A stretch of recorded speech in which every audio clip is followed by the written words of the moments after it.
Hey traders, my name's Shane I'm the Director of Coaching for GMT Futures and FX.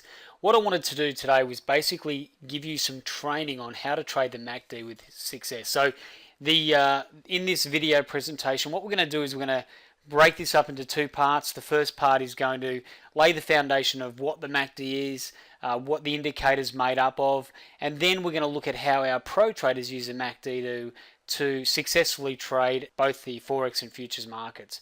So the first thing we want to do is we want to lay the platform here. So we're going to go in and we're going to have a look at the actual indicator, look more at the nuances of the indicator, and find out a little bit more about how the indicator is actually set up so we can use it properly. So the first question we're going to answer is, what is the MACD? Well, the MACD is actually moving average convergence and divergence.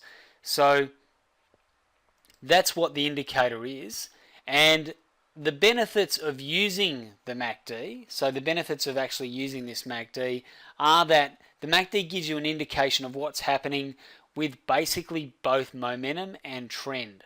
So you can use the MACD itself to get a fairly good idea of what's actually happening within the underlying instrument or the market that you're trading. So it's a very good indicator in relation to identifying what's happening with the market. And so traders, the MACD is probably one of the only indicators that you can load up on your chart that is a leading indicator. So most of the indicators that we have available to us are pretty much lagging indicators, and they lag behind price action. But the MACD has this predictive nature to it. It's potentially forecasting possible turning points in the market through an indication of momentum and trend, and the very nature of this divergence within the MACD gives you an insight into potential turning points, because it's showing you the possibility of waning momentum in the underlying instrument that you're trading. So that's probably why I personally like it so much, and we're going to see a little bit more about that particular information with our MACD divergence when we start to look into the actual signal setups and start to explore part 2 of this presentation. Now, for those of you who are interested in a little bit of a history about the MACD, the actual indicator was developed by Gerald Appel, and it's constructed by taking a 12-period exponential moving average of a financial instrument, subtracting the 26-period exponential moving average. This line is then plotted below our chart, a zero line in the center of that plot. And then we have the signal line is basically a 9-period exponential moving average. We also have a histogram that appears at the bottom of our chart, which you'll see shortly, and that's created by subtracting the signal line from the MACD line, and that plots as a histogram. So let's jump in and have a look at exactly how that looks. Right, traders, so we're going to jump in and have a look at a couple of charts now, so we can see exactly how this looks. And let's have a look at a couple of examples here. So we're going to look at Renko charts because they're really good at cleaning up price action and making the charts cleaner and more visually appealing, much easier to look at and identify setups. So a Renko basically is another form of chart, another chart type. It's basically the way in which the charts are presented. They're presented as what we call Renko bricks. So whatever the value is that you select on your chart, whether it's 5 points or 5 ticks or whatever that value may be, that's how much will appear in your brick size for your chart. So it definitely helps to clean up price action both in futures and forex, and definitely does improve our setups. So we're going to have a look here. This is a Renko chart. This is running on the Euro US dollar.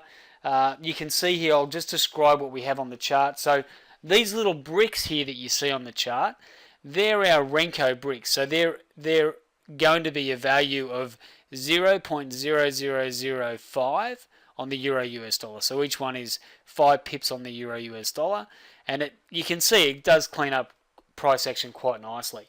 So what we're looking for here, now let's go through what we've got. We have basically our price action. I've actually stuck or put on the chart a 12-day exponential moving average and a 26-day exponential moving average, just to show the speed at which these two moving averages are running. So you can see obviously the 12 day is going to be faster than the 26. I've also got on there's our MACD line. So you can see our MACD line. Our MACD is sitting down the bottom here. The standard settings for the MACD 12, 26 and 9, and you can see it's being plotted at the bottom there. There's our MACD line in yellow. Now when the MACD crosses above the 0 line, that's basically giving us an indication that we're in a bullish, we've got bullish momentum on our MACD. And when our MACD line crosses below the 0 line, it's showing us that there's potentially a bearish action on the, or we're losing momentum to the long side, and we've got strong selling action. So we've got strong momentum to the short side. Now you can see that as the 0 line is crossed, that coincides with the cross of the 12 and 26 moving average. So that tells you that that cross of the MACD line matches up perfectly with a cross of the 12 and 26 exponential moving average, just in case you were wondering what that equates to. Then we have, obviously, so we've got our MACD line. So the value of the MACD is based on a 12-day less the 26-day exponential moving average. And we also have a 9-period moving average, which is our signal line, which is this dashed line. So that 9 period is going to move at a much faster rate than obviously our MACD line. So traders, what we're going to have a look at now is the potential signals that we can get from the MACD. Now we have 3 signals that we're going to discuss. The first one is obviously the MACD signal line crossover. Now this is the very basic one, the one that most traders get exposed to when they initially start looking at potential trading opportunities using the MACD. And this is probably the weakest of the 3 that we could potentially look at. So a MACD signal line crossover is definitely not one that we would consider as a high probability trading opportunity.